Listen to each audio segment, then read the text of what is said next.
Oh no, we're live. We're live. Are we live? Let us know, guys, if we're really live. We don't know. Okay, yeah, we really are live. Fuck. Okay, I got this shit shut off. Turn that off.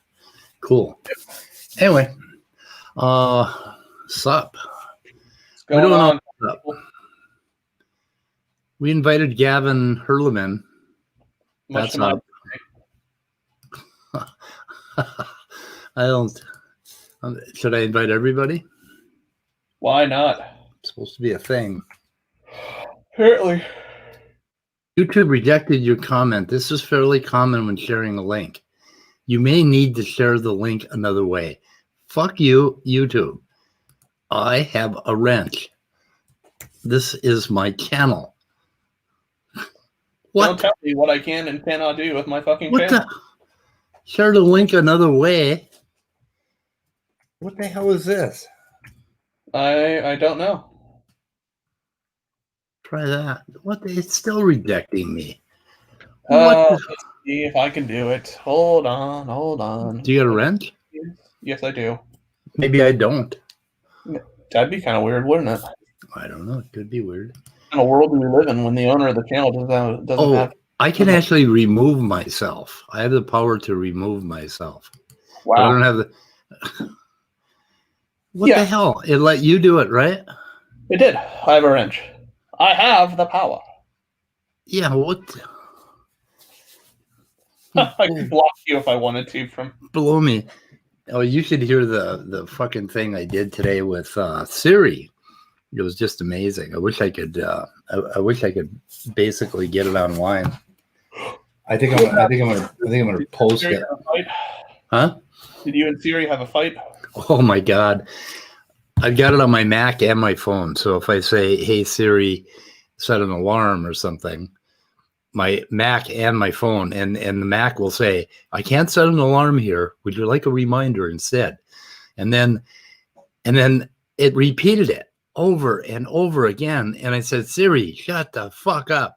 And it's like, and I kept saying, "Siri, stop, quit Siri." And I kept doing it because I didn't want to get out of my chair. I missed that. Oh, fuck you, Siri. My goddamn phone now is doing it.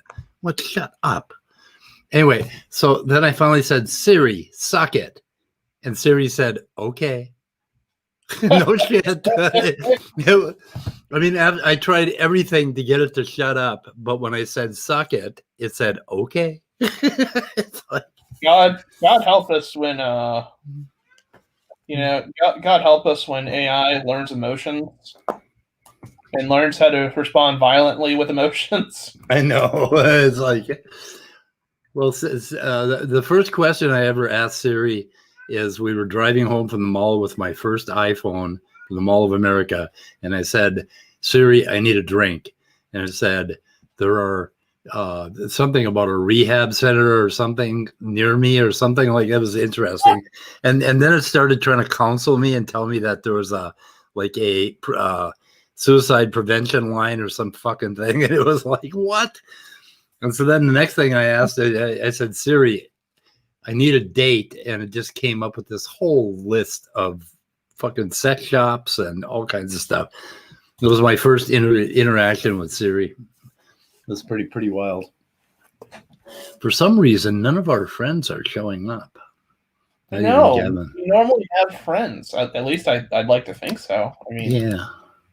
So, fuck. Come on, guys. Nobody has anything stupid or intellectual to say? I mean...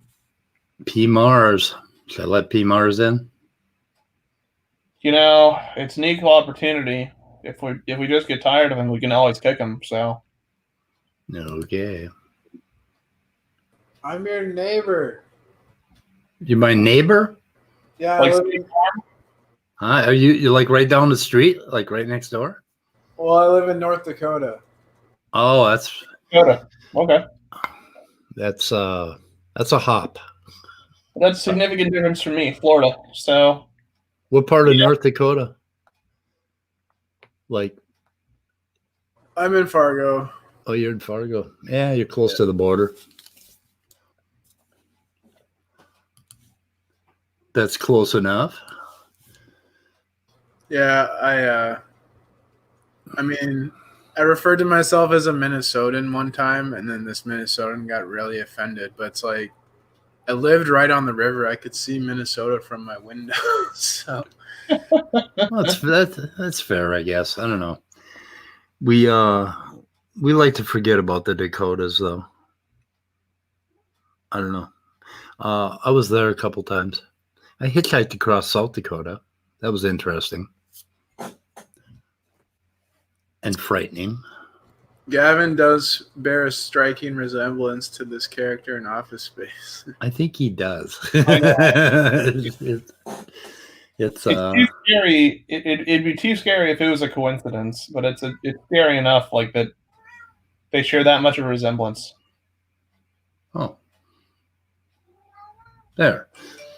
I don't know if I displayed that before. Did I? I think I did. Not sure. I think that's pretty cool. Oh, I don't know I don't know if people are going to join us tonight or not, or what's happening. But yeah, Gavin was invited to this thing. Well, only because he asked me, and that's incredible. Anyway, I think I'll stop that. So what's up? Don't have anything going on really, I guess. No. It'd be fun to talk to Gavin. I kind of think Gavin and Smokey represent the worst parts of Christianity. I kind of agree with you. Yeah, did you see Smokey's stream last night? I mean, it was kind of intended to be an in-house thing, and oh god, Yeah, that was pretty funny. Like he's just in total denial, has no self-awareness. He and then just to like say, I don't care what anyone thinks. Only God can judge me. He's like, like madman status. Yeah, it's honestly one of those things, and I don't levy this claim very often, but it reminds me very much of like this whole Jim Jones kind of attitude. Yeah, like, for people who know who that is.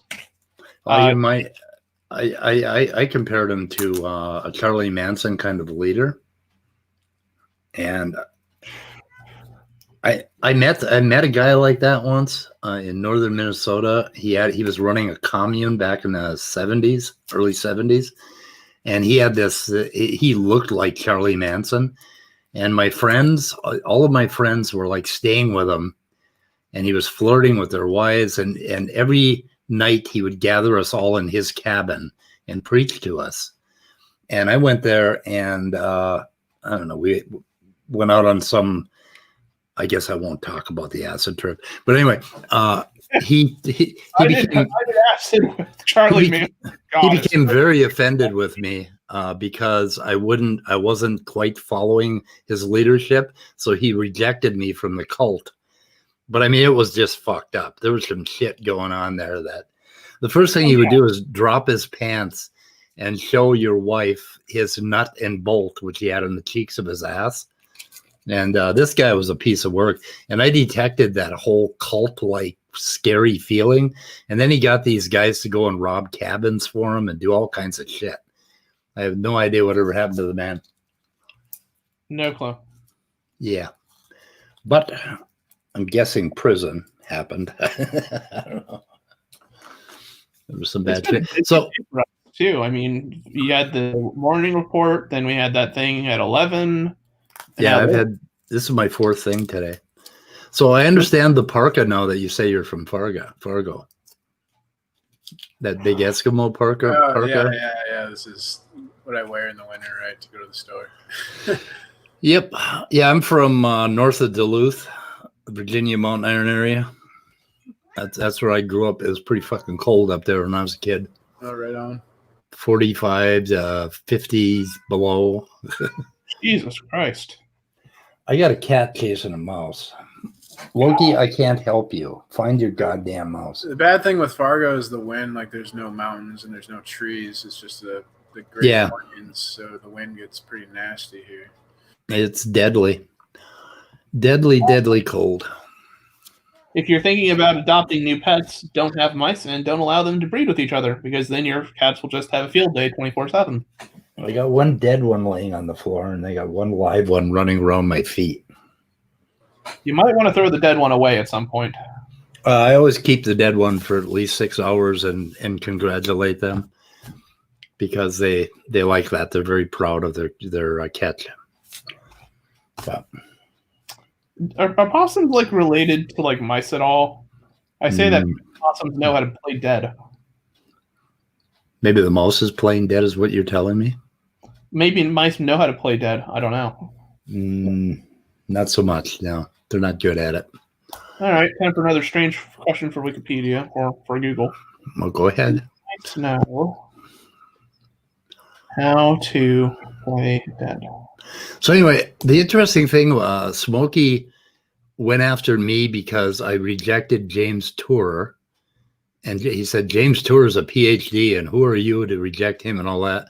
And then Smokey rejected Dr. Josh in exactly the same manner.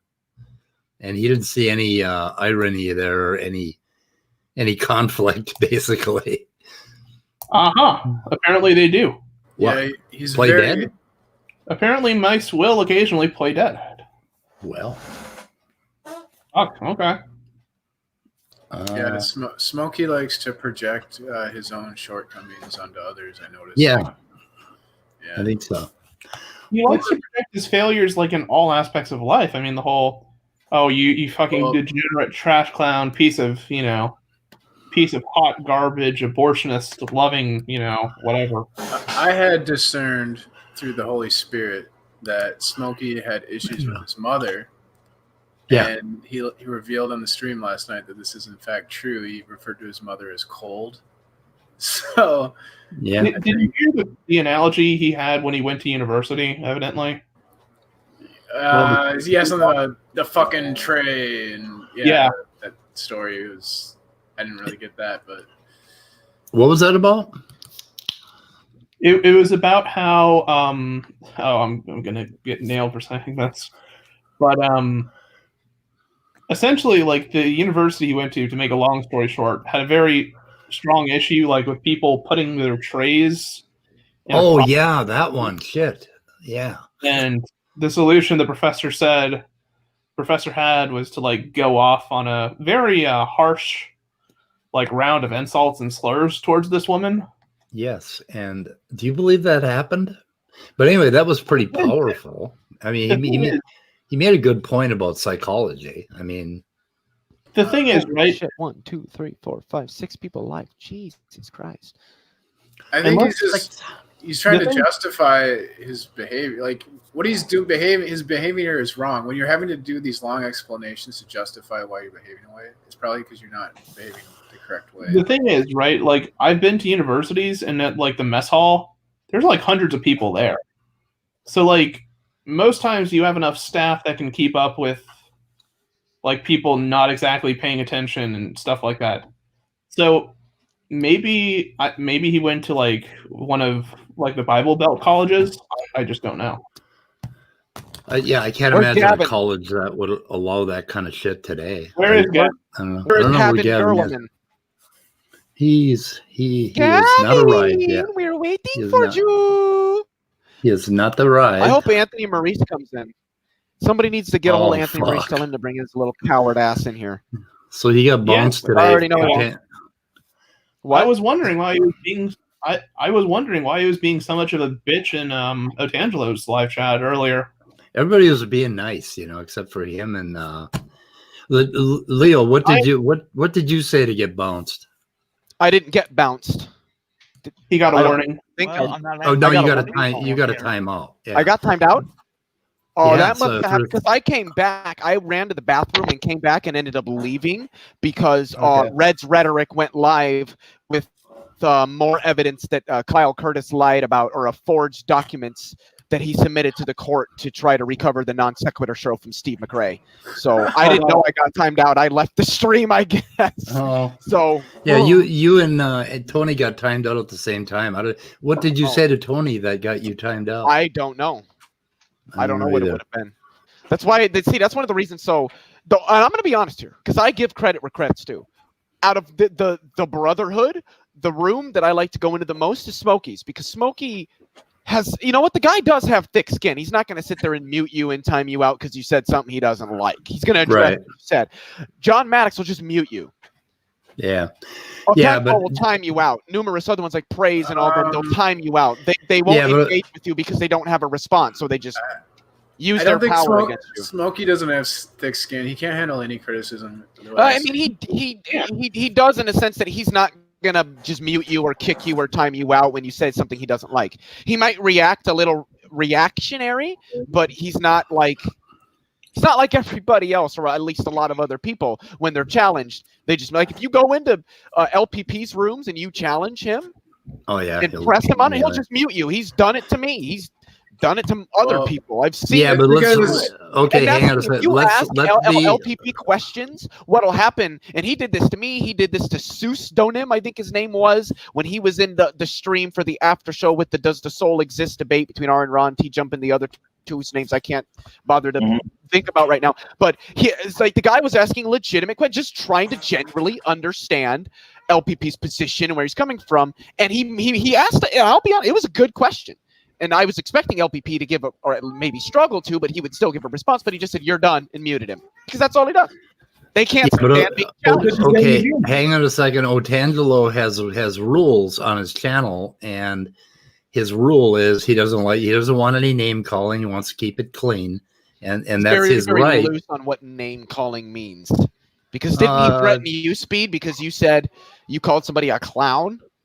Like, really? Yeah. You're going to consider that? And, like, stuff like that, like, you're a jerk, you're a clown. Oh, but, you don't know what you're talking about. I've never called anybody a clown. The thing with Smokey, though, piece of shit. Now, that's an insult. Smokey won't time you out or mute you because you're an atheist, so he can kind of, like, dismiss you as, oh, you're just a non-believer. But, like, if you're a Christian and you challenge Smokey with especially things from the Bible, because there's a lot of things in the Bible where would not condone Smokey's behavior, right? Oh, not at all. If you come at him with that, he'll mute you immediately or call you a heretic or like get the whole community to excommunicate you. So yeah. The thing is, like, and I've noticed this with a lot of other Christianity, like with a lot of other Christians as well. A lot of Christians like aren't willing to take the Bible like word for word. Of course not. Because there's things that, number one, don't literally make sense, and number two, you wouldn't be alive if you actually held to them. And so, I mean, I laugh a little bit when people try to, like, when people like Smokey pretend to be fundamentalists, because it's like, no, you're not a literalist. Like, you take certain parts of the Bible that you like, and you claim that to be virtuous. Hold on. Did you say Smokey claims to be a literalist? Smokey says he's a literalist? Yeah, I just want to make sure I heard that right. He acts like a literalist. Let's put it that way. Oh, okay. He doesn't claim I'm not to be. Saying he hasn't claimed it. I really didn't know, and so if he did, I was going to say, "Oh shit." It's the same type of thing where people who claim they're not racist but actually like embody all the characteristics and like traits of being racist. Yep. That would be me. Yeah. I'm not racist. My brother's sister's cousin's best friend's husband is black. Because that's literally what it is. It's so fucking funny. Is that not a good excuse? Okay, but no, it's not.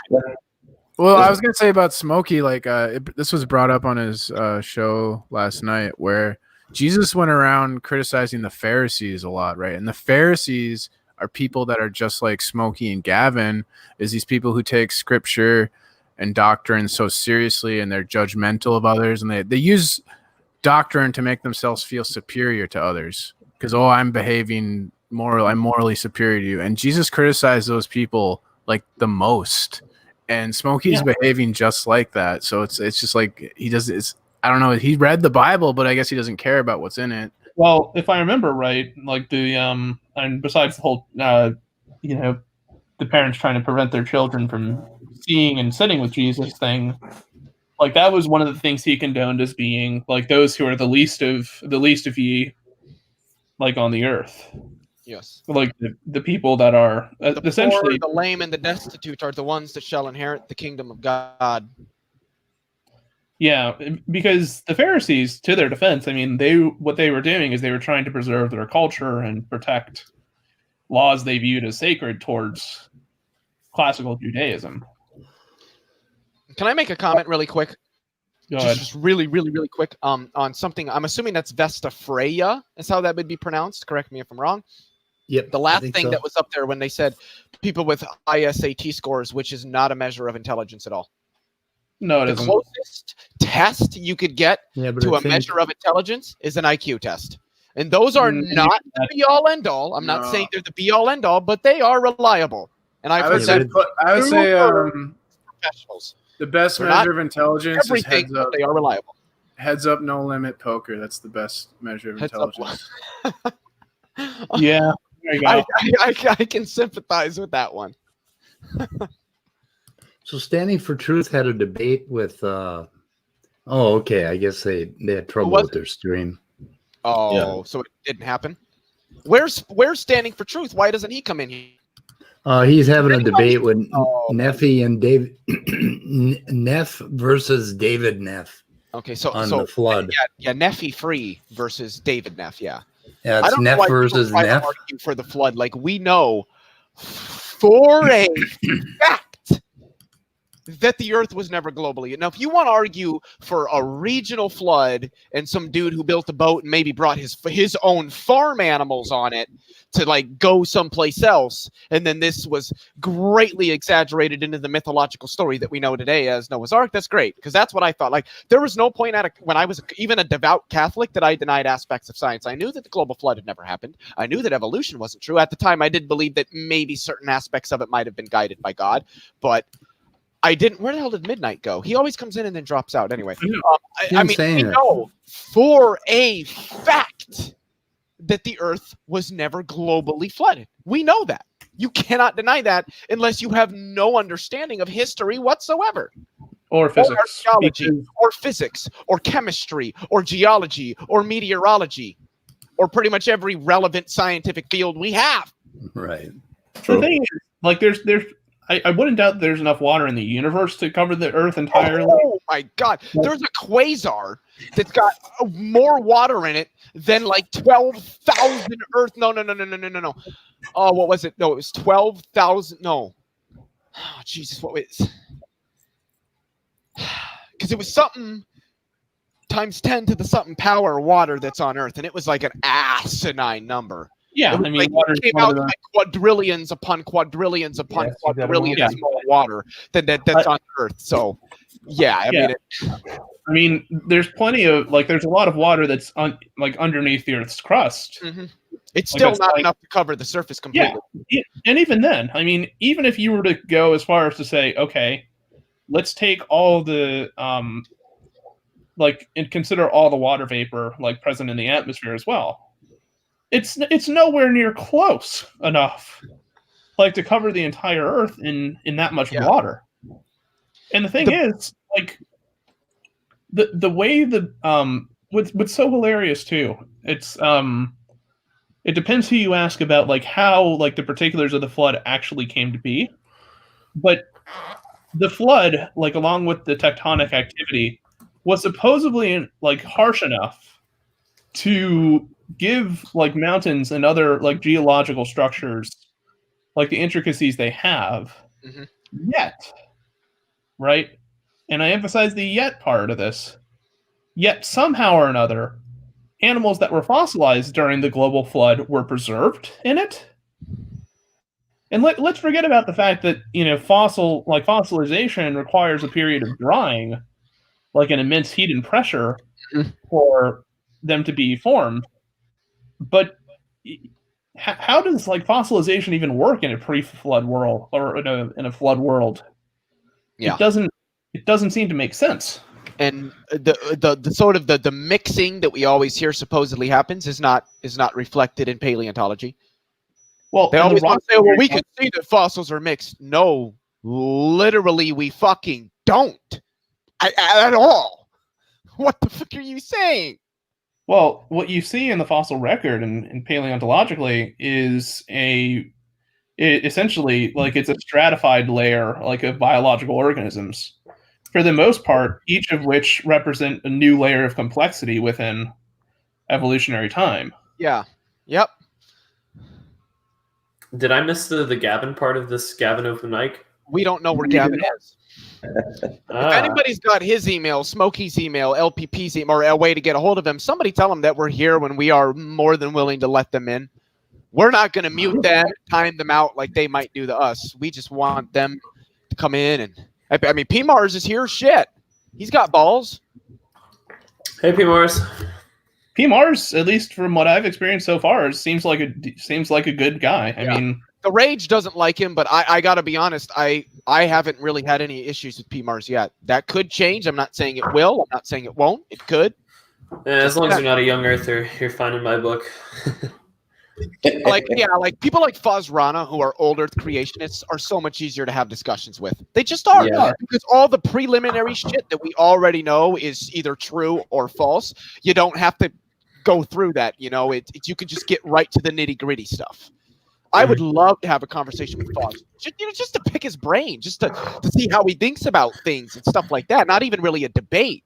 Just because I have a lot of respect for him. I think he's a very intelligent guy. Very intelligent guy. Yeah. He has a lot of interesting ideas on like human evolution and Imago Dei and all that. But that's a topic for a different time, I guess. And I don't agree with Fuzz on everything, but I still think he's just a great guy. I think he would be a he great seems guy to have a conversation. And the program that he does with Steve McRae, it's called Agree to Argue. It's its own YouTube channel. You guys should search it and follow, because it's Steve McRae, who's not an atheist, but he is a non-theist. He's an agnostic. And he would lean more atheist than agnostic, or than a theist. So it's him and Fuzz Rana that as the name implies, it's Agree to Argue. They talk about good arguments for God, bad arguments for God, the different types of arguments, whether they have merit, what ways do they have merit if they do, all that stuff. And it's real time, honest, civil discussion about difficult topics that most people don't want to have a discussion about. And that's what I love about it. They're so respectful, yet they still disagree. And that's what it's all about. You don't have to hate somebody you disagree with. Necessarily. I can add that word, necessarily. Because if you disagree with me that black people have value, if you disagree with that, then yes, there is no discussion there. We can't be friends. I'm sorry. So obviously there is a cutoff point there, but generally speaking, disagreement shouldn't be taken to be, oh, I hate you now, or I can't be friends with you, or I can't have a discussion with you. I just don't look at it that way. Yeah, for sure. Well, the thing is, like, I don't like. Well, I won't even say I dislike Steve more than I dislike Fuzz Rana, and that's for I've been in the community for a while and seen certain interactions Steve has. Like Steve? I really don't. Why not? I'm genuinely curious. I'm not going to judge or anything. I just want to know. Please tell me it's none of this sexual assault bullshit that's already been fucking refuted so many times. It's not even funny. No, because it has. The sexual assault part of it it's a very minor portion of it, and it isn't even. It's the fact that, like, when people like talk to him about David Silverman, he dismissed it immediately. Well, of course he did. There's reason for that. Except for the information they were pulling was from, I'm pretty sure it was pulling from court documents. Well, David Silverman is not innocent in this, but Steve is. No, that is one thing. Steve does, in a sense, rise to the defense of David, but doesn't agree with him on a lot of things. And I've never personally questioned Steve, just because I wouldn't do that, because I've only ever been with him when he's live on YouTube. I'm not going to do it then. But I do want to question him on why he defends David on certain things. David Silverman is just not a good person.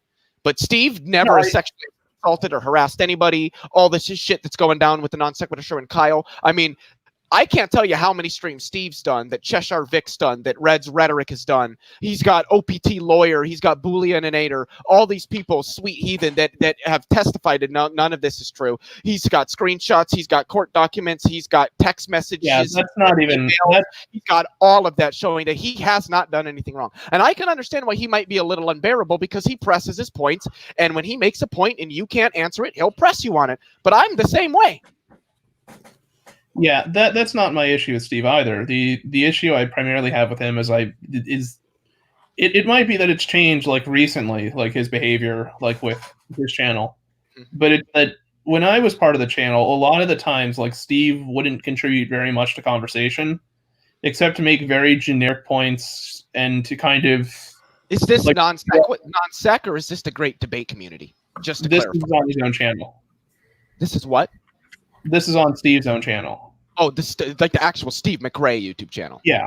I think he contributes to discussions. I think it also depends on the discussion. I think there's some discussions that he actually tries to kind of recuse himself from. And he might jump in, make a point, say, hey, this is what I think this person was meaning, or hey, this is what I think that person might have meant, stuff like that. But I think that he tries to, because I think he's a good moderator. I really do. I don't disagree like with his moderation. I just think that, and there's quite a lot of people who have this opinion of him as well, is that based upon like my interactions with him and like ways that I've seen him interact with other members of a different community, I view him as somewhat of being a leech, as utilizing other people's talents and abilities. That's like what Dragnaut said about him, right? Yeah, and trying to profit off that, or like who? Like Dragnaut, like Scientist Sam, like Jade. I've never seen Dragnaut on his channel or in his live chats at all, not once. And I'm not saying he's not there. Never seen him. And I've been following Steve since last September, so for a year. Yeah. Okay. So that's part of the issue is that I've known Steve for the past 5 or 6 years now. Like my interactions with him go back towards almost since the birth of his channel, and these are my own observations. The only reason I really don't like Paz is that I think he's, particularly with abiogenesis, I think he's vague on his objections toward it. Well, I agree, but I don't think he's a bad person for that. No, yeah. I don't think so, but I think in some sense that's an action done in malice, right? I think that if you have objections toward it, and you are somebody who's professionally qualified to speak on that topic, having a PhD in, I think it's biochemistry he has, then yes, you should contribute your knowledge and your expertise towards this area, because it could be the case that from your perspective, from what you observe, there are legitimate issues with the field, and that these observations could be reformulated or contributed towards some kind of new hypothesis, which may become a theory later on. But just saying that I'm not convinced by it doesn't really seem for me to be an adequate response, especially given someone of his stature and of his education. That is something I've noticed about Fuzz, and his nickname is kind of Fuzz, but it's I don't know how to pronounce his full first name. I know Faz. I don't know if it's Fazale or Fazal. I don't know what his ethnicity is. I think it would be Fazal Rana. But does anybody know what his ethnicity is? I'm pretty sure he's. I don't know what specific country his family's from and stuff, but I know his something about his dad died. He was Muslim at birth, and his dad died Muslim, and that's one of his biggest regrets in life. I think his family is some sort of Middle Eastern. Actually, I want to say Iranian, but I'm not completely sure. Yeah, and that might be the case. There was a question I wanted to ask Immutable, and I'm not going to turn this into a debate or discussion. I know I'm genuinely not, because other people are going to have their opinions. I'm just kind of curious. When you say that Steve leeches off of people, who does he leech off of? I can give you a few names. Scientist Sam, Jade, Dragnaut. So when you say he leeches off these people, what exactly do you mean? So, and I only ask that because it might seem like a simple term, but some people mean different things. So what I mean by leeching, and it's kind of a specialized usage of the word, but not precisely, is that when I say leech, I mean that he allows other people to engage with, say, creationists or other people who, if he's having an open room or something like that. Mm-hmm. And what he's essentially doing, and it's not to say he doesn't participate at all. He does here and there. But for the majority of the time, other people with various educational backgrounds are interacting heavily in the community, in these conversations. And Steve will have like what I would consider somewhat minimalistic interaction. He might talk for a few minutes. He might talk to try and raise a new point or to try to level the field in terms of being fair, like with another person. But the majority of like the speaking, the majority of the conversation is directed by other members in the community. And Steve, like trying to profit off that and trying to like and utilizing other people's talents in that kind of way.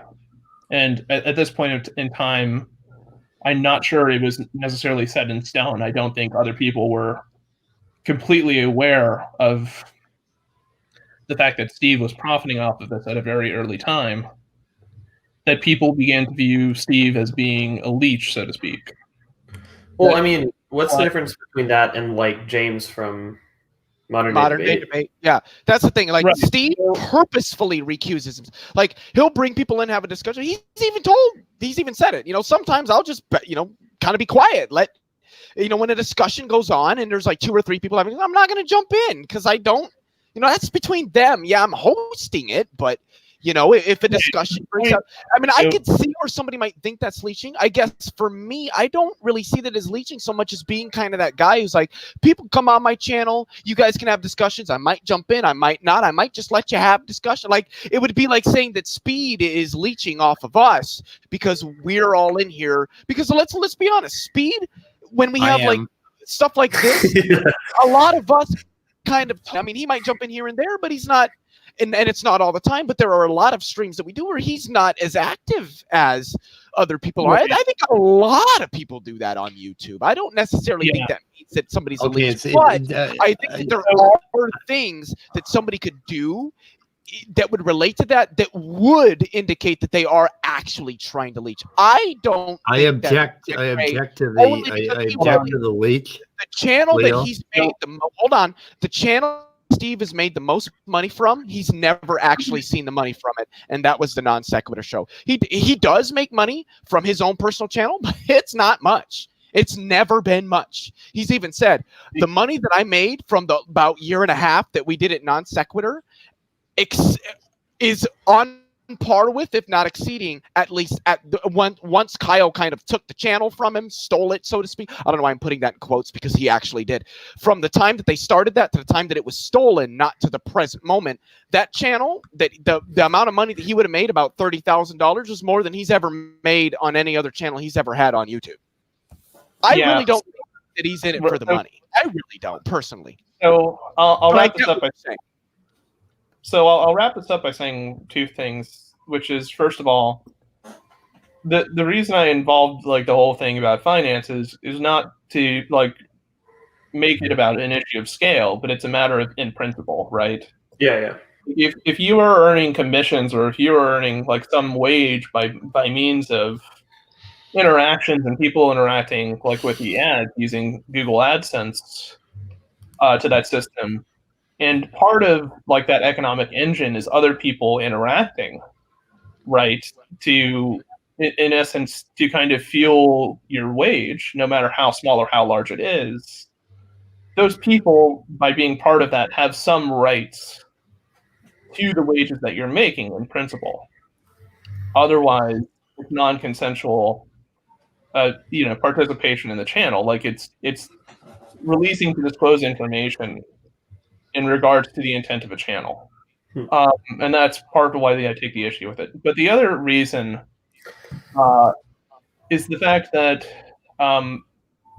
if I go to, say, like an Aerosmith concert, right, or something like that, I'm interested in seeing Aerosmith perform. I'm seeing them, sing Walk This Way or Back in the Saddle or Remember or whatever. I'm sorry.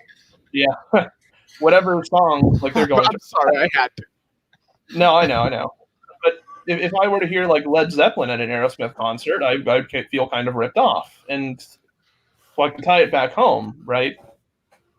My own personal philosophy is that if you're hosting a channel, like the difference between James and say Speed, and not Speed, and Steve, is that with James, he's presenting himself as a platform where other people can come on and debate. And that's fine, right? People consent to that, and people choose to use his channel as a way of producing content for both him and for their own YouTube channels. And I'm sure that there's some, that they earn some part of whatever wage is made from the super chats or Google AdSense. But with Steve, on the other hand, right? Because he's advertising himself both as a proponent of atheism and as being a public figure. Agnosticism. He's not an atheist. Well, and that's a whole different conversation. Agnosticism and atheism are not the same thing. You will not find a relevant philosopher that agrees with that. I'm going to leave it there. That's a conversation we could dive into at a different point. But him being a public figure with promoting secularism and values of that. Skepticism, right? Promoting skepticism. I would say skepticism and science are those two big things. Yeah. So part of that is, right, when I go on to one of his streams or like any content that he has, I inherently expect like that the content value of his channel is for the majority's sake, him expressing his opinions on some given topic, be it abortion, be it evolution, be it Big Bang cosmology, be it whatever the topic happens to be. But what if that wasn't the goal of his channel? Like, say, with someone like James, where the goal of their channel isn't all about them, or they do open discussions, they bring people in, they let conversations play out. It's kind of, and the thing about his open discussions is they're not open. He doesn't let everybody in.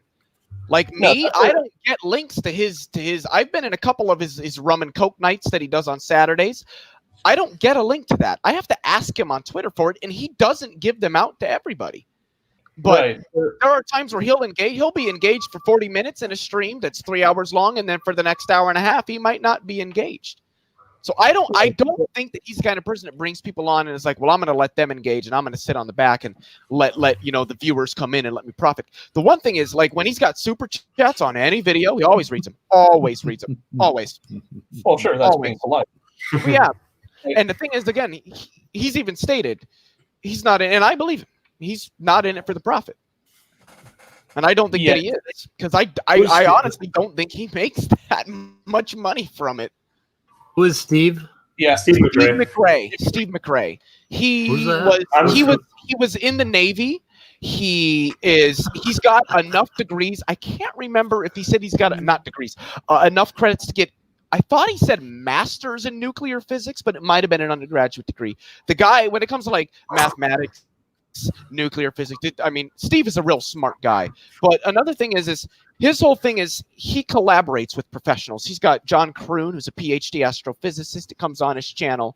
He's got Landon Kirtnell, who's a professional mathematician, computer scientist, and astronomer that comes on his channel. He's had conversations with Alex. He's actually pretty good friends with Alex Malpass, who's a professional philosopher.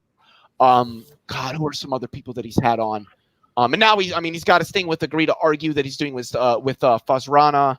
The thing is, Steve, within a certain aspect of the YouTube atheist community, isn't well respected with people like Unirock, with people like Jimmy Snow, with people like Nate Brody, because they've attacked him on entirely baseless claims.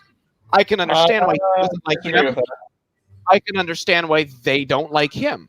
But none of them has ever substantiated the claims they've made. I've watched them have interactions with Steve on Twitter. Literally all they do is attack him, project their own faults on him, and can't provide a single fucking shred of evidence for anything that they're making, while Steve is providing screenshots, text messages, emails, all this stuff showing, look, I'm innocent. And then he presses them on it. And because they refuse to answer, just like a theist, they get angry, they start insulting him, they start degrading his character, and all their little followers go right along with it, just like the theists.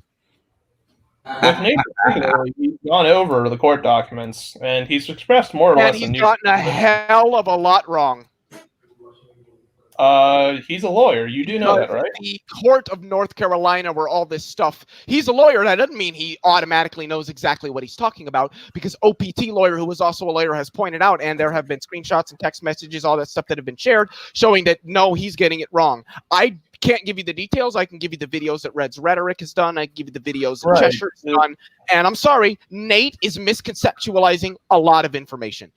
Well, I've seen a couple of Nate's videos, but he is misconceptualizing a lot. He's leaving out a lot. He's not incorporating everything, and he's doing it to attack Steve. Well, I think he's doing it for the attention, but I believe that's Nate Brody. That's why I don't like Nate Brody. He's kind of a dick. I'm going to be honest. He is. He's a dick. I don't like the guy. I've had on Twitter. He's kind of an ass. Him and Duke the Man they're just asses. I've known the guy for a while, and he's an honest individual, right? He doesn't play. I don't know if I could agree with that, because I have directly seen him present video, like his debate that he had with Steve on the definition of atheism. He cropped videos and shared only certain parts of clips to make it look like Steve was agreeing with him the whole time and all this stuff. And then I watched that, and I did this on purpose. I watched Nate Brody's review of that debate before I watched the debate. Nate mischaracterized so fucking much in that debate, and I bet that a lot of it was done purposefully. It might be. I mean, but don't. Not to mention, Nate has attacked Sweet Heathen and claiming that Steve I think it was Nate that did this. I think so. Don't call. I might be wrong. If I'm wrong, somebody correct me. But I think it was Nate Brody that attacked Steve for trying to sexually harass Sweet Heathen, who's a very, very, very good friend of Steve's, and he's never done that. And she came out and said, "That's never happened. He's wrong. He's lying." Well, I personally disagree. I've known the guy for a while. Me and him communicate on a fairly regular basis, and I'd be leery of attributing to malice that which can be attributed to ignorance. Well, then I would say that he was so ignorant of his own debate with Steve, he didn't know how to interpret it. Either that, or he was purposefully trying to spin a particular narrative, whichever one anybody wants to believe. I don't think either of them are really a good characteristic.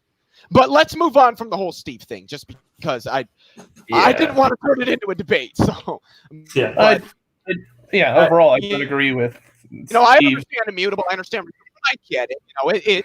Not everybody's gonna like everybody. Like Rage doesn't like PMARS. I don't have a problem with PMARS. I'm not gonna sit here and say that because Rage doesn't like him, I don't like PMARS. So I perfectly understand where Immutable's coming from, and I might look into this a little bit deeper than I have. I've looked into it fairly deep, but I could probably still do some more research. Who knows? My mind might be changed. But what have you been doing, Speed, with these different shit that you've been bringing up here? I've been entertaining myself. Anyway, hey, I just want to state something clearly here. I'm not a fucking leech. I'm a vampire. Okay. That's a very way of putting it. It's an essential need. I got it. Yeah, vampire. Yeah, as a more general note, but also peripheral to the conversation we just have, I really think that the whole question of properly defining an atheist is a really pedantic issue. No, I think it is. I don't think that there's one definition of atheism that is correct. However, I would say I think there is an academically normative definition and a colloquial definition that is claimed to be by many atheists like Aaron Ra, who I immensely respect. But he gets this wrong. He says that lack of belief is the only definition. No, it's fucking not. And that isn't even the definition that most academics use when they write papers about atheism, because if you define atheism that way, you cannot distinguish it from agnosticism, and there is a difference between those philosophically. Yeah, I think for me, it is a polysemous word, and I ask atheists, what do you mean by atheism? And I always just run with the definition they use, always, just because. Yeah. So the thing is, I could really care less, but my argument boils down to the etymology of the word. Being without, and theos being... actually means not in Greek, and I have at least three Greek friends that have said that. Means not. It is a negation of, not without. Not the lack of, it's a negation of in Greek, originally. Right. So that would mean the negation of gods. It would mean that no gods, i.e. gods don't exist. That is what etymologically atheism would be. Sort of. In the Greek, But that's in Greek. In a more broad the sense, real word comes from French, which was based off of the Greek word. Yeah, and in French, the means without. I'm sorry, I keep interrupting. Go ahead. I'll just shut up. I'll just mute myself here. To the best of my knowledge, like atheos just means a system which is without theism, or which is without theos. That doesn't necessarily imply like there isn't a logical imperative for that to be atheism. That's one thing that it could be, but those two things aren't still logistically equivalent to each other. Without theos is the derivation, I guess, from 16th century French. Well, I mean, if you added the ism on it in Greek, it would be theos, which in the traditional Greek would mean a negation of gods, which would mean somebody who thinks that they're not that would have a belief in the negation of gods. The French translated to without a belief in gods or without gods, atheoism, or not having gods, which is where it comes from. And like I said, I think that atheism is polysemous, and I really do think that, honestly, like theism, it kind of means different things depending on who you ask, and that's why I don't think that even debating it is worthwhile. I haven't said that yet to Steve, but I plan on doing it at some point because I'm going to be curious to hear what he has to say to that. I wouldn't say that to Steve if I were you. I would, right? Let it lie. I'm gonna go to bed. I have no problem with disagreeing with Steve, and he even says, "Hey, look, I want people to disagree with me. It's all about disagreeing and having a conversation. So disagreeing." I got this piece of exercise equipment today called the Power Tower. So I assembled a tower on 9/11 in defiance of the terrorists. Oh my God.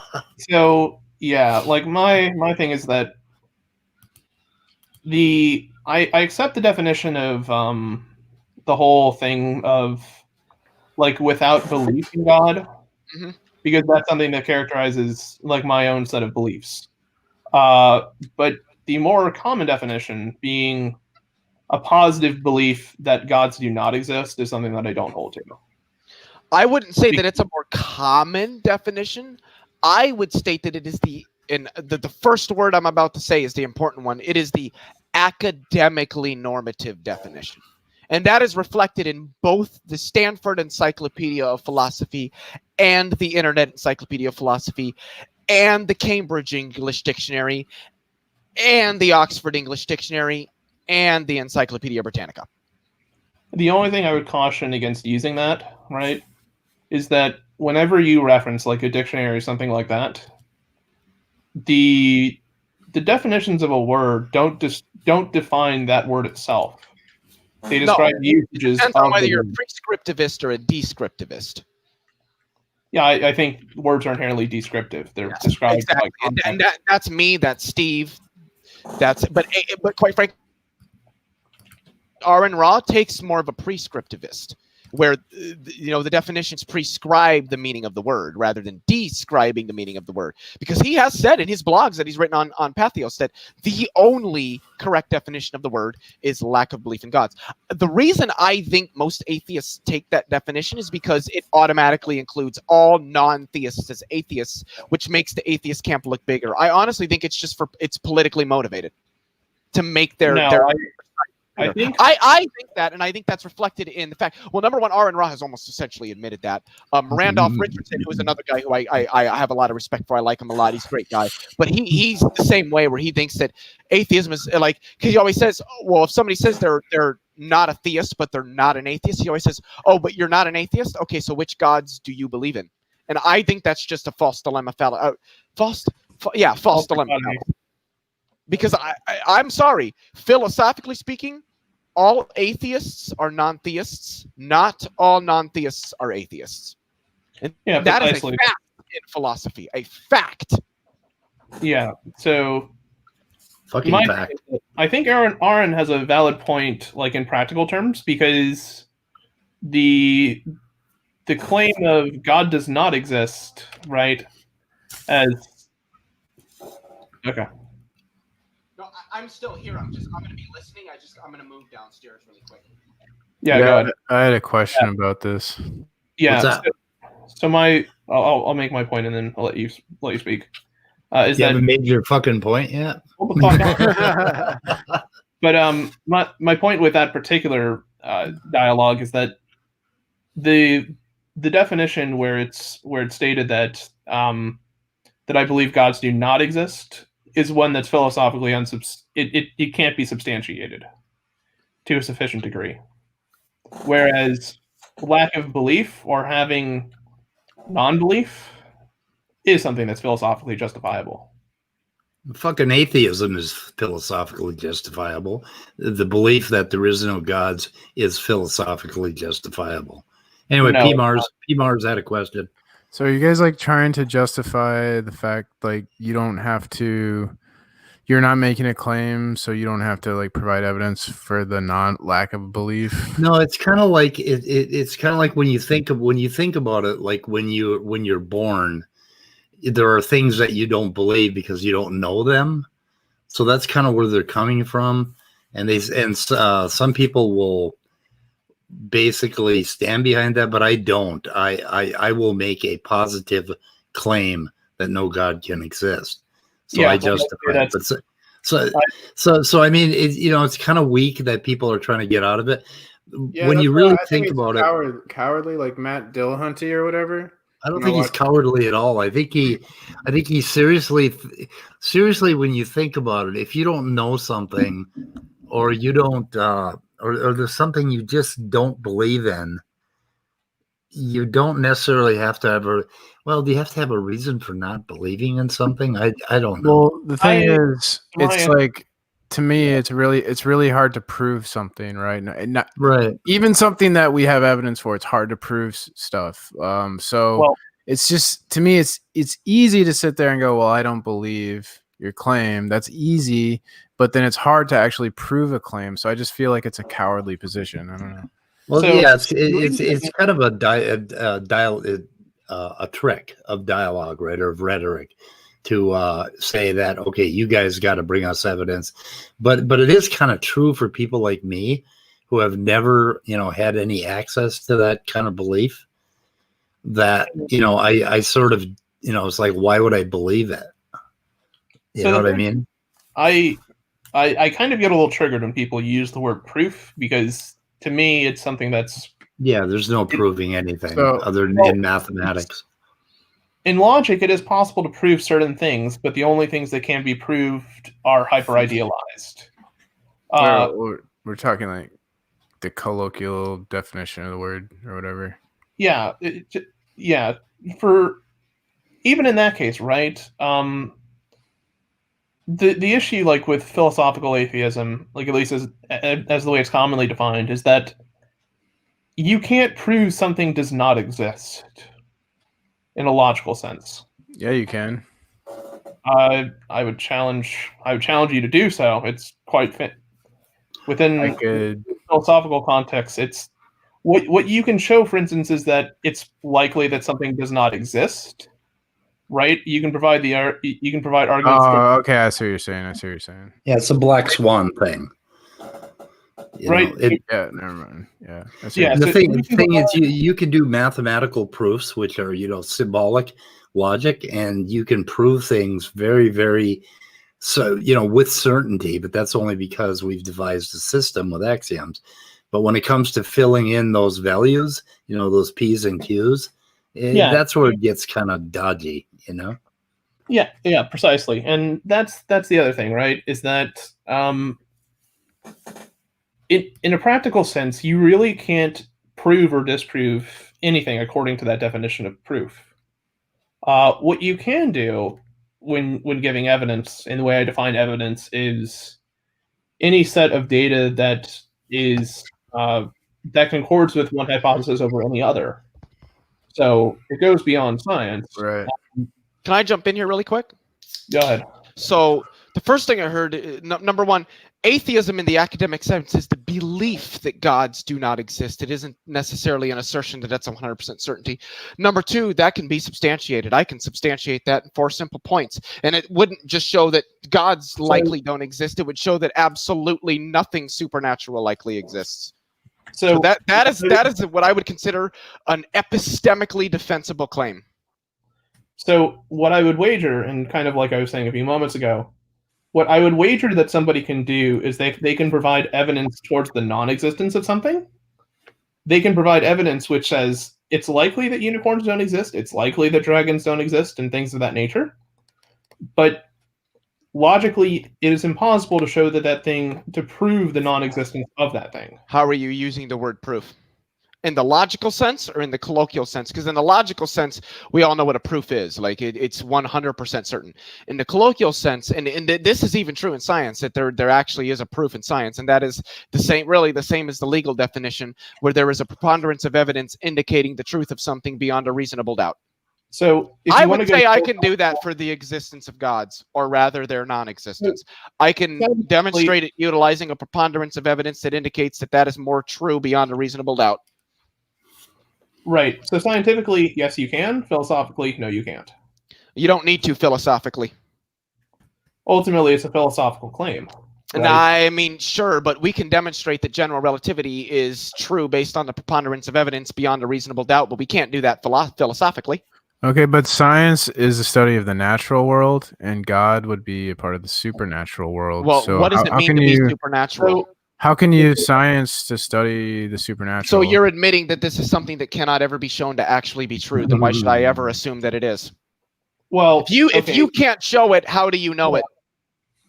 To the defense of something, right? To the defense of P. Mars here, right? Is that it may be the case that what we're using, like that trying to justify the existence of God by using science, is just something inappropriate. And that the nature, like that the existence of God is something that must be done philosophically. I disagree with that. Well, I don't know who just said that. That was me. Oh, no, that said I disagree with that. Was that P. Mars or was that Nathan? That was Nathan. Okay. Nathan, how's it going? I don't know if I've met you before. I'm assuming based on that statement you're an atheist, but I don't know for sure. Yeah, I'm an atheist. Okay. Not that you being a theist would be an issue. I just didn't know. I don't think. And see, I understand why we say in science that we don't prove things. Because, we only work based off of a precedent. If I hit my hand with a hammer 100 times in a row, it's going to hurt. I can't necessarily. I can infer that the 101st time I hit my hand with the hammer, it's going to hurt, but I cannot definitively prove that. But I think this comes down to how you use the word proof. Logically, I can't prove it. I would say that in the colloquial or the legal sense, I can prove it because there's a preponderance of evidence indicating that it would be true beyond a reasonable doubt. And if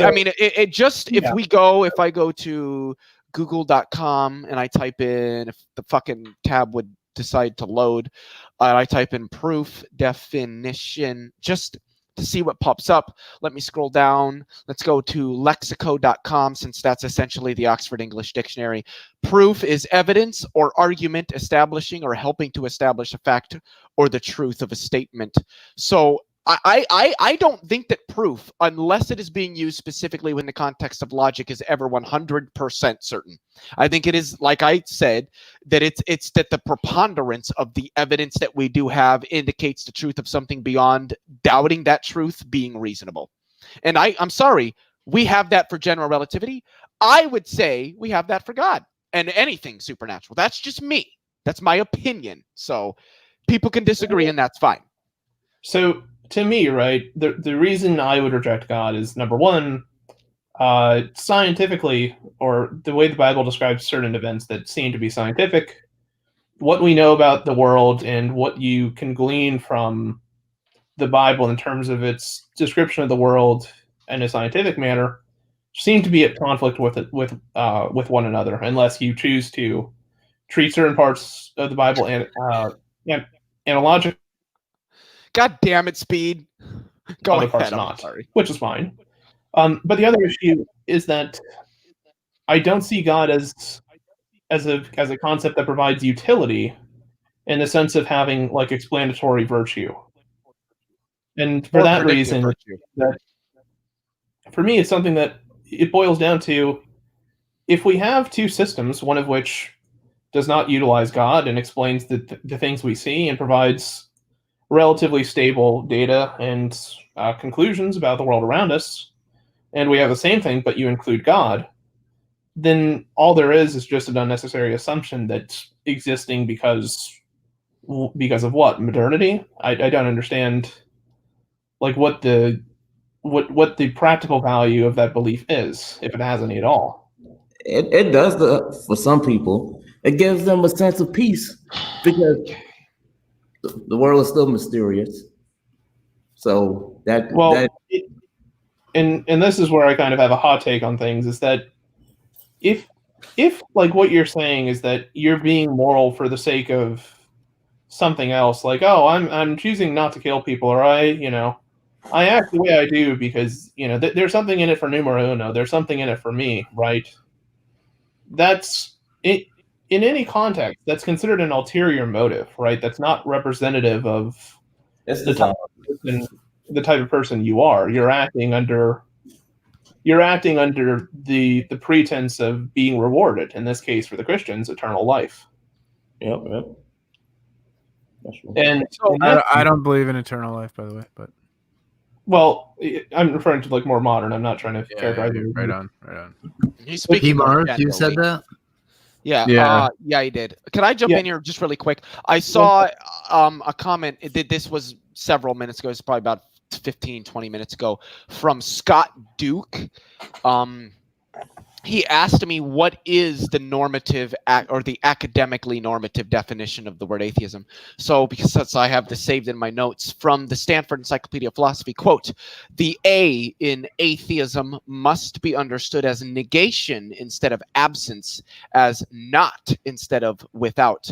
Therefore, in philosophy at least, atheism should be construed as the proposition that God does not exist, or more broadly, the proposition that there are no gods, end quote. From the Internet Encyclopedia of Philosophy, quote, atheism is the view that there is no God, end quote. From the Cambridge English Dictionary, quote, the belief that God does not exist, end quote. From the Encyclopedia Britannica, Britannica.com, quote, atheism in general is the critique and denial of metaphysical beliefs in God or spiritual beings, end quote. And another one I want to put out from McGill University, quote, atheism is the disbelief, and disbelief is negation of belief in philosophy and propositional logic. Atheism is the disbelief in the existence of God and other deities. It is commonly defined as the positive denial of theism, i.e., the assertion that deities do not exist, or the deliberate rejection of theism, i.e., the refusal to believe in the existence of deities. So the academically normative definition of atheism would be the belief that gods do not exist. One of the reasons I think that so many atheists are unwilling to accept this definition is because they want to be able to make the statement that I don't have a belief. Yes, you fucking do. Because let's be honest, most atheists would say that gods aren't things that are real. They might say a lack of belief. No, you do, but why do you lack belief? Quick question, Leo. Have the belief that they don't exist, which would inherently entail lacking the belief that they do. So the lack belief part is only one half of the definition. You lack the belief that they do exist because you do believe that they don't. Leo, quick question. Go ahead. Can I ask a quick question? Go ahead. So there's two Earths, two different universes, right? They're exactly the same otherwise, but one of the universe there's a God, the other universe there's no God, right? Which Earth would you like to live on? You have the choice. What would you do? Which Earth would I like to live on? The one in the universe where there is a God. Okay, that's an interesting answer. Yeah, no, I'm going to be straight. I would rather a God exist. I do not deny the existence of God because I hate God and I love my sin. I do it because that's where the evidence points me. I would rather there be a God. I really would. I would. Why would you not? Why would you not? I mean, I just don't think that there is. It's simple as that. Unfortunately, I disagree with that, but that's okay. What? So you don't want there, and that's fine. If some people are like, I would rather God not, but it comes down to how you define God. When I'm speaking of God, I'm not thinking of a God as it's defined by any particular religion or system of faith. I'm perfectly content with there being no God existing at all. I mean, I am as well, but I would still rather there be a God, and that again, that's God that's not tied to any particular religion. It's just an intelligent, omnipotent being that created the universe, I guess you could say. It wouldn't necessarily be tied to any particular religion. Because if we're going to say the God of specifically Christianity, I'm going to be honest, I would rather not that particular God exist because he seems to be a pretty cruel guy. Same with Islam or Judaism or Hinduism. I don't want like a specific God of a religion to exist. But if there were a higher power, that would be okay with me. I just don't think that there is one. I think that there's good reasons to think that there isn't one. Well, yeah, under that definition of God, that's fine. It's just it depends on the God, really. It's a case by case study. Yeah, exactly. I guess the only other point to make is that believing something is not the case and not believing something is the case are two ontologically distinct categories. Like if I would say they're two epistemologically distinct categories. They're also ontologically distinct because the proposition, like if I tell you, for instance, I don't believe X, right? It doesn't tell you about my belief structure. It tells you what I don't believe, right? It tells you your psychological state. It doesn't tell you your proposition stance on it. And that's why defining atheism as a lack of belief doesn't work, because you're not telling me really what you believe. I agree. So I agree. That's a functional definition. That's a functional.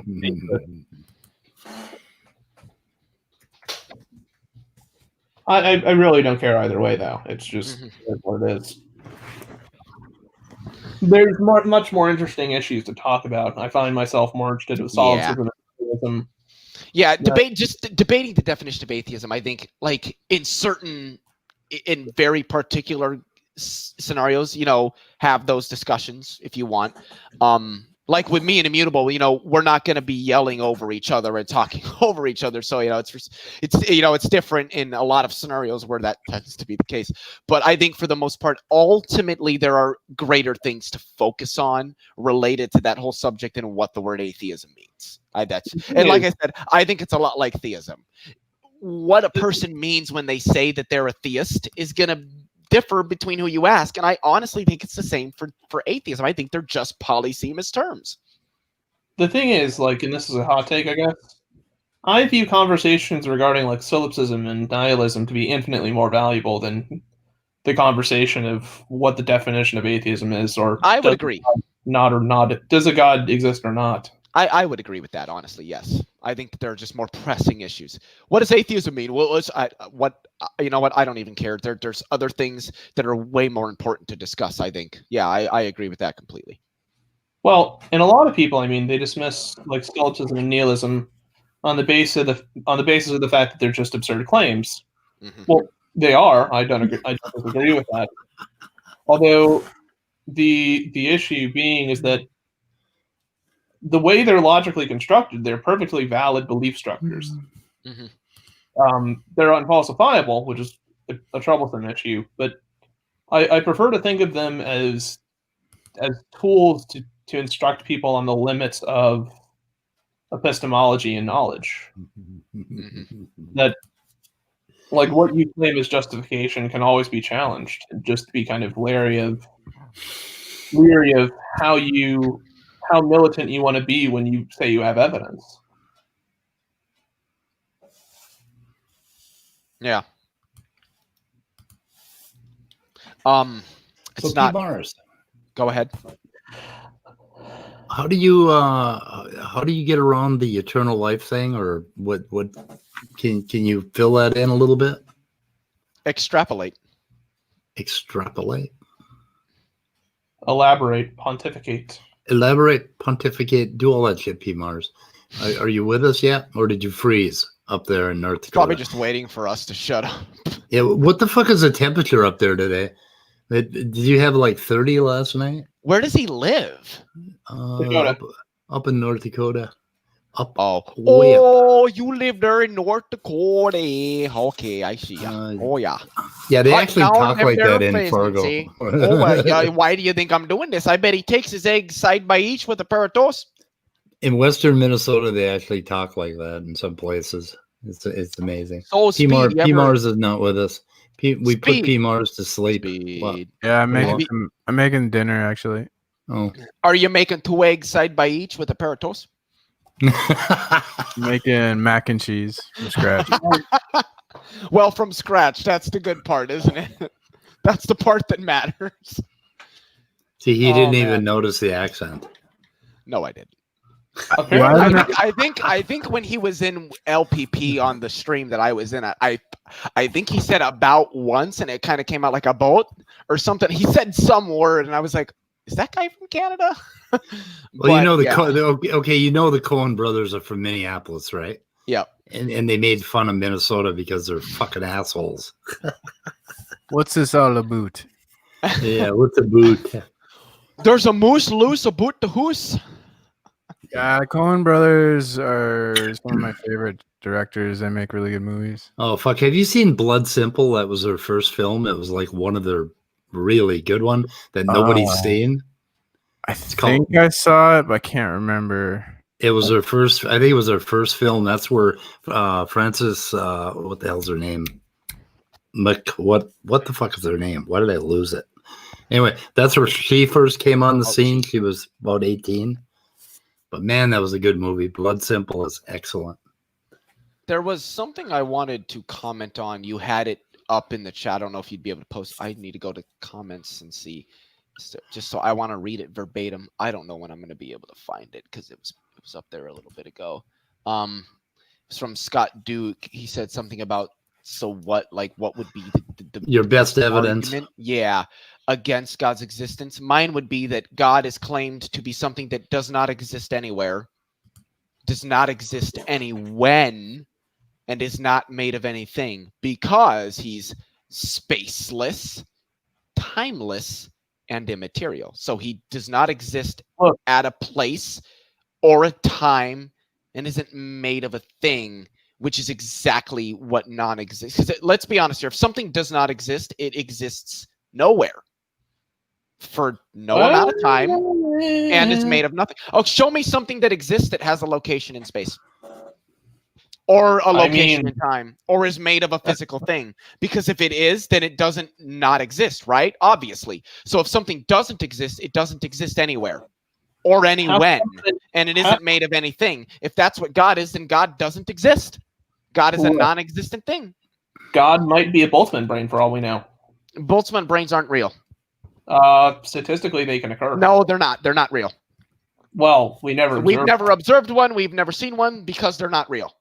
What's a Boltzmann brain? They're a theistic thing. They're a thought experiment that Ludwig Boltzmann dreamt up one day. They have no reality. And Sean Carroll tried to express this in his debate with Craig. This is a thought experiment. This is not something that's designed to actually be. It's no different than the brain in a vat thing, and that's why I don't adhere to it.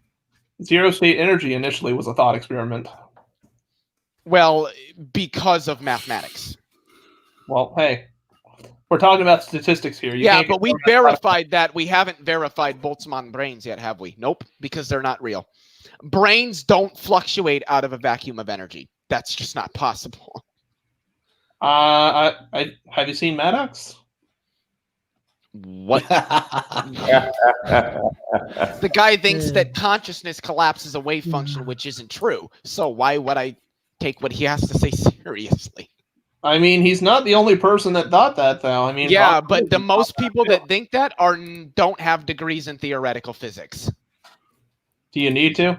Yeah, well, to be an authority on it, yes. To know that consciousness is not what collapses the wave function, no, because I don't have a degree and I know that. You just need to understand the math. And in Maddox. Yeah, in my opinion, the Evertarian model is the one that's most loyal to the mathematics. In certain senses, yes. Gavin just said hi. Should I say hi back to Gavin Erleman? Is he in the chat? Because he might come over. Well, he's in the He's in the chat on Standing for Truth's debate. Yeah, get a hold of him. Oh, really? We were expecting him to show up, and now we were, weren't we? Let's have a poll. Yeah, get him in here. All in favor, aye. It's a friend of clones. Whenever you're ready. I have a little clip. Should I play that clip we had, or should we save that for tomorrow night? You know what? You should let me share my screen because there is definitely a clip. I want it. It's about the one where he's telling Shadow Dancer. It's about consensus because that is a topic that really needs to be discussed. That is definitely a topic that needs to be thoroughly examined. I mean, we don't have to do it. I'm not going to be offended if you say you don't want to do it. We can say it for another day. How offensive? I've actually been studying the early Christian church, and they treated women as equals, and all this like misogyny crap started when the churches started collecting wealth and being more about power and stuff. Yep. Yeah. So what is this clip? Is it a clip on like praise or something like that? No, LPP. Maddox. Well, from his after show R&R Raw and T-Jump versus Cliff and Stewart. There's nothing that they show that I won't show, I guess. I don't know, unless... I think the topic of consensus needs to be like a video we produce on Speed's channel as its own topic. But this might be interesting. I mean, we can do. You can say, "Hey, let's not do that right now." I'm not going to get mad or be offended because some certain things have to be done at certain times. It just kind of popped in my head. I'd say let's withhold from it, but keep it nearby because that might be a way of like producing more content when. I hear you. Yeah, that makes a lot of sense too. So, that's wow, is solipsism heliocentrism? This that comment is in response. I posted to LPP. What did I say to him? I don't know. He was talking about a memo, and I said, "Memo, you are wrong." And he posted this. I was on Pal Talk before I came in here, and there were people making the claim that, excuse me, that humans aren't animals. So I went to Google and I searched, and I searched animal. I'm gonna do it now, and kind of. I searched animal, and I went to Wikipedia, and I asked, so are humans multicellular eukaryotic organisms? Well, yes. Okay, great. Do humans consume organic material? Yeah, they do. Okay, awesome. Do they breathe oxygen? Well, of course we do. Awesome, sweet, great. Are we able to move? Yeah, we are. So it's awesome, sweet. We can move. Can we reproduce sexually? Yeah, we can. Do we grow from a hollow sphere of cells called a blastula during the embryonic development stage? Yeah, we do. Okay, great. You just defined an animal. Yeah. Silence. And I was like, thank you for conceding your own point. And then I yielded the mic, and I was like, yeah, y'all don't know what the fuck you're talking about. Pal Talk it's just not like, that's where I know Nephilim from. I've known him there since 2015. That's the first time I met. That's the first place I met. Evolution False was his name on there. Some of you might know who I'm talking about. Oh, Jesus. Dawkins. I can't say I honestly hate Darth Dawkins because had I never I don't hate him, but he's an idiot. Here's the thing, right? Had I never engaged Darth Dawkins on Precept, I probably wouldn't be as familiar with philosophy as I am now. Yeah, presuppositionalism is not hard to dismantle. For me, it's really not. Because their main argument is the transcendental argument for God. The transcendental argument for God. Yeah, the way Darth Dawkins argues his own position is just fucking bizarre. The one debate, I don't know how many people here have seen it, but when he debated Shannon Q on Modern Day Debate, I still don't know how she's not in prison for murder for that, because she annihilated him. Oh, Darth. My God, it was the thing is beautiful. Darth Dawkins kind of like Smokey Saint when you put him into debate sphere. Just let him talk. He will do all the work for you. Yeah. It's as close to a perpetual motion machine as you're going to get. Cash in while limited supply. I mean, come on. I'm only laughing because it's just so true. Oh fuck it really is. Smokey's live right now though. Oh, Probably Smokey. reviewing his video. Smokey Snake is live? No, Scott, I've never done a Gish Gallop. I don't Gish Gallop. I try to limit myself to maybe 2 or 3 points Where's before I move Smokey? on. Smokey Saint. Is he live? Yeah. Let's see Is what the he's little got. is the little Dirty Taint live? Oh no, he's not. I No, lied. he's The Rage not. is live, and it's Smokey Saint's intervention. I saw the title. And I I thought hope Oh, you were going to do really? that. it's him and John Peterson are talking. Oh, I love John Peterson. Well, He's actually, he's got Jay Pasek in there, Red Fang, MC 21103, and Skyouts there. Holy shit! If this is an open mic, I might as well join that. The fuck? Fucking mouse. What the hell is wrong with you? The fact that you're trying to control it. What's up? Fucking mouse. Oh, your mouse. My mouse is fucked. I don't know what the hell's going on with my mouse. Something's up. Something is very. Maybe he didn't sexually. Oh, let's see your here. mouse. So, Leah, what's your opinion on the I believe it's called the Doomsday argument? I don't know if I know what that is. Look it up. It's actually pretty fun. Whoops. What the- the Doomsday argument? Is this an argument for Yes. God? Is this an argument No. from like the This is an argument pertaining to cosmology, I believe. Oh, okay.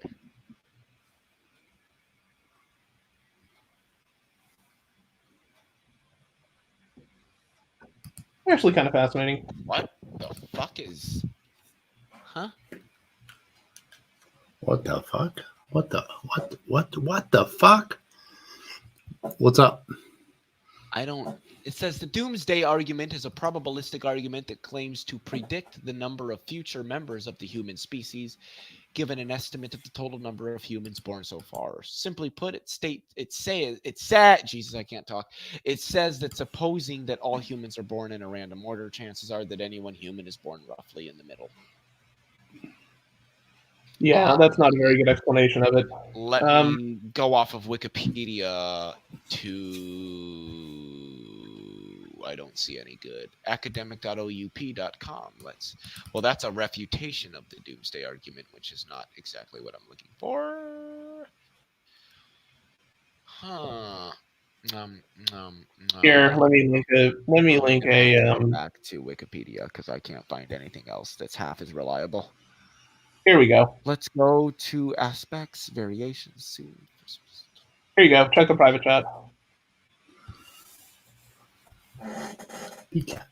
I'll look at that later. I don't really want to watch video. It's one of the better ones that covers the Doomsday argument. But it's a question about how would you, like, if you were born into a world and asked to guess, like, if it's a question about, like, if you were born into the world, knowing nothing really about it, like, would the natural conclusion be, like, about the age of the Earth and the universe being young or being old? Is what it drives toward. Wait. What? It asks about, like, given, like, your rank, so to speak. So, like, the number, like, the number in terms of, like, how many people have been born onto the Earth. It asks you to quantify, like, to provide, like, a conclusion about the age of the Earth and the universe on that. Based on solely how many people have existed. Yeah. And your rank is what they call it. Interesting. Which is essentially the order in which essentially is what number you are out of all humans that have existed. Yeah. So I gotta run to the bathroom really quick, so I'm gonna mute and stop my cam, but I'll be back. Of circularity, infatism, We all out and right. foundationalism. Those were the three horns of the Munchkin. Bring it in. I need someone that understands. You don't understand. Honestly, the Munchkin. Who are these people? Who is Soccer Count? He's somebody I actually don't know. He's someone that's more philosophically literate than I am by a long shot. Is he a Christian, atheist? What is he? Atheist, huh? And who is Sky Out? King Sky Out? Oh, Sky Out's a precept wannabe. Okay. Not a very good one. You can't have a piece of knowledge essentially just predicated on your belief. That's what people think. What's that? I'll be back later. I do want to get into the action on this one actually. Okay, you're gonna go over there. Yeah, I think we're gonna end this. I don't think we have much going on actually. Yep. So. All right. See ya. Okay.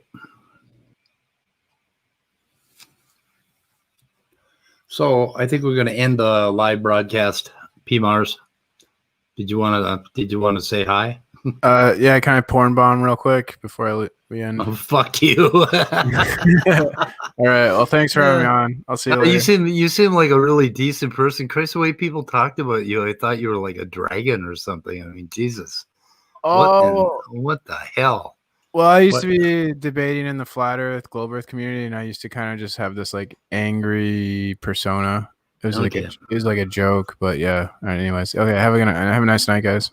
Okay, later. We'll see you. I'm gonna end the broadcast. We will see y'all. All right. Okay.